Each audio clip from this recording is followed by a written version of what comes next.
Yes. Knew he was a great ball player. I didn't know he was such a good analyst. He's great. Time now for Say What? Good public school education. Supply a good analyst out of Ohio. Last night, the Warriors eliminated the Pelicans thanks in large part to Draymond Green. Draymond even took the time to get into the Pelicans huddle during some free throws. Here's what he had to say about that moment after the game. Say what? It wasn't really a huddle. It was just they were shooting free throws. Somebody tapped me on my back. I took off running. I thought they was like about to bring the ball down the floor. And Josh said, "Hey, you got to get out of the huddle." I said, "Hey, bro, this ain't no huddle. Like, I'm just standing over here like they standing over here." So it was fun. I saw the play that they was watching something of us. It's pretty good. So everything's fun when you win. Yeah, I would have done something like that. If they start trying to design something like that, I'll take a peek. Like if you're on the court and everything, you're part of the court, I got to take a look at that. Ever since Draymond has cut out the kicking people, he can be an agitator, but he's a hard guy not to root for. Like when he was kicking people and he was, I thought, trying to injure guys, I really disliked him. But now that he's just a pest who also is awesome, like at his role and what he does, he's a hard guy not to at least get a kick out. And if you don't like Draymond Green, watch what you say about him, because Draymond's mama will come after you on Twitter. Oh, man, she'll come after you like the little kid at the playground. Man, she's come after me a few times. Really? Yeah, in the past, yeah. Love you, Draymond. Yeah. Time for some... Love your mama. Love you, Draymond's mom. Time to some stories to start your morning, brought to you by the unexpected energy of ExxonMobil. The Jazz season came to an end last night. The phenomenal rookie Donovan Mitchell, who's been so fun to watch this postseason, played well, scoring 22 of his 24 points in the third quarter. But he had to leave last night's game in the fourth quarter with a foot injury. CC, what did you make of the real Rookie of the Year's performance this postseason? No, we saw a real superstar on the national stage. When you look at what he did, not in the first playoff series, you've been like, oh, man, he can rest on his... But in the second playoff series, which we also saw Ben Simmons struggle at.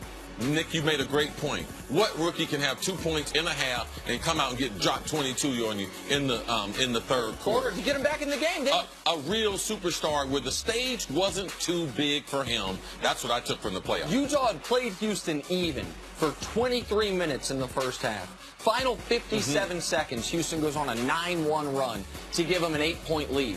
And then in the third quarter, Donovan Mitchell outscored the Rockets by himself. I know the season ended a game earlier than they probably hoped, or maybe more than that. But he was outstanding. As good of a rookie playoff performance as I've seen.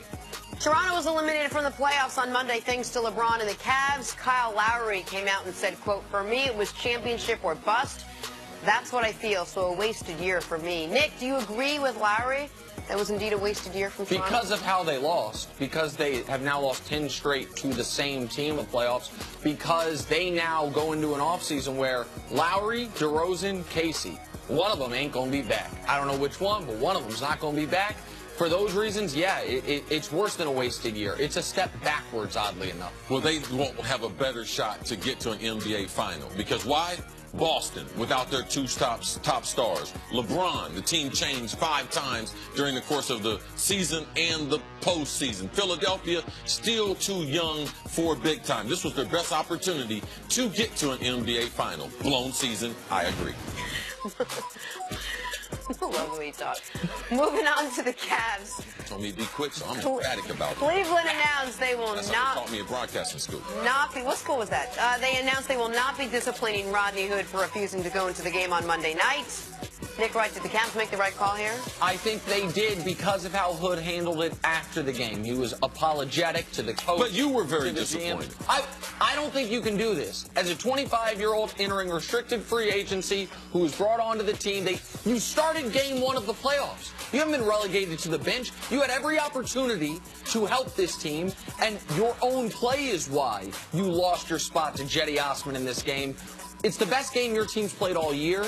and you're focused on yourself, but he was quick to apologize, so I'm all right with it. Now, Jenna, this is the negative Nick Wright influence on me. Yes. I don't care so much about it. And the Nick Wright I'm face. so shocked by this. Don't matter to me so much.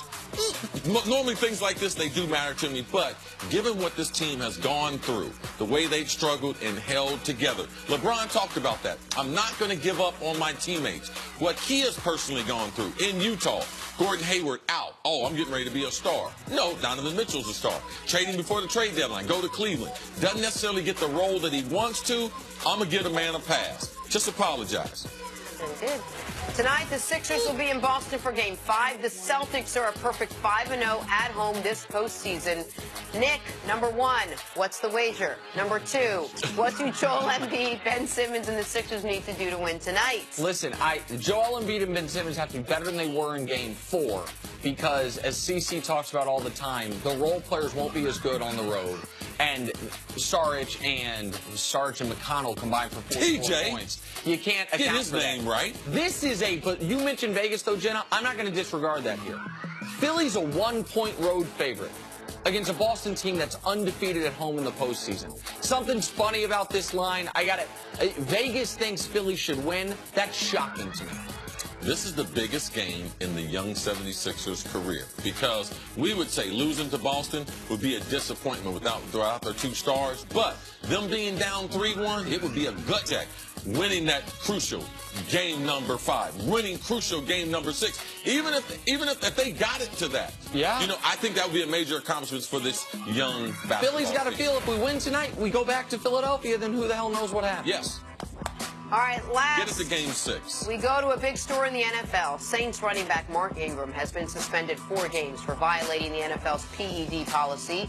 He will miss games against the Giants, the Bucs, the Browns, and the Atlanta Falcons. CeCe, how big of a deal is Ingram's 4-game suspension for the New Orleans Saints? It's a huge deal, not only for New Orleans. There have been some talk where they trying to trade him, but it's even more important for the player because I don't believe a PED suspension, that's something that a player recovers from easily. Reputation-wise. Right? From a reputation standpoint, from how players look at you in the league, or have you had an advantage? So everything that you've accomplished, people begin to question. Well, guy won the Heisman Trophy, Alabama.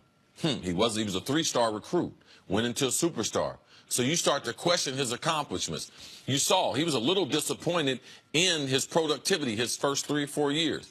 Then they get Kamara. He busts out and have his best year of his NFL career. And at the end of that, he gets suspended. So you question, wow, was that productivity or boost in his performance? Was it because something off the field? So I know the player. I know the staff for which he trains, the same staff that trained me pretty much throughout my whole career in South Florida.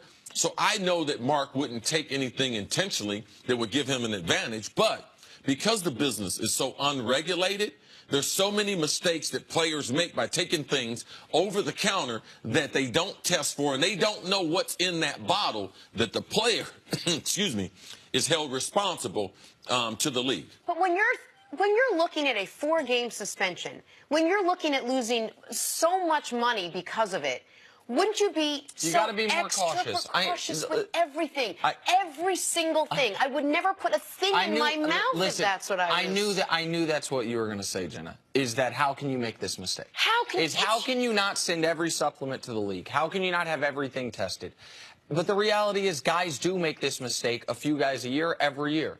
I would say the majority of PED suspensions these days are not for guys taking old-school anabolic steroids. Yes. Not that there's none. There is a middle linebacker in Houston that I think a few times probably that's what he was doing. We had our friend, we had Greg Jennings earlier allude to Sean Merriman and his suspension. I think that's probably what was going on there. But I think most guys, it's this. It's a carelessness or sometimes I think guys, correct me if I'm wrong here, feel, oh, I don't have to send it to the league because it says here on the bottle, cleared by the NFL. Like sometimes these are mislabeled or tainted. And so I am giving him the benefit of the doubt because of what CeCe's told me about the guy and what CeCe knows about where he trains and what the protocol is at the facility in which he trains. It doesn't mean it's He doesn't get a pass on the carelessness. It cost him $1 million, cost him some reputation, one more mistake away from having a year suspension, but I don't think it was malicious. Go ahead. Jenna, I believe you. I believe in what you're saying. I kind of felt the same way, but Jenna, if you were in the NFL with your overall mentality, you would be taking something because you know the recovery is important, and you would want to work hard as you can. Mark is one of the hardest workers that I've ever seen, any kid I've ever been around. So in trusting what's on a label, which you think is a manufacturer, which you think there's some type of regulation, but there's really not, it can happen to a lot of people. I'm not going to say it can happen to everyone, but most of the players are going to the staff and getting it tested. But are there mistakes? You mentioned it, Nick. We're seeing a couple of these every year where guys' reputation is tarnished because they're going about it the right way. And then maybe it's not a shortcut, but you can't trust the labeling. Because, as I said before, you are responsible for everything that goes in your body. But I know the athlete, right, and I know the people that he trains with, and so I see it happening to them. So I feel like it can happen to most of those out there. All right, let's move on. It's that time of the show, you know, when we discuss whether longevity should factor into sporting greatness. Let's take a random athlete off the top of my head. LeBron James. Say LeBron James. In year 15, LeBron is still playing what, the best basketball of his career. Currently in the postseason, he's averaging, what, 34, 9, and 9 a game? Well, Tiger Woods recently commented on what makes LeBron great. Take a listen.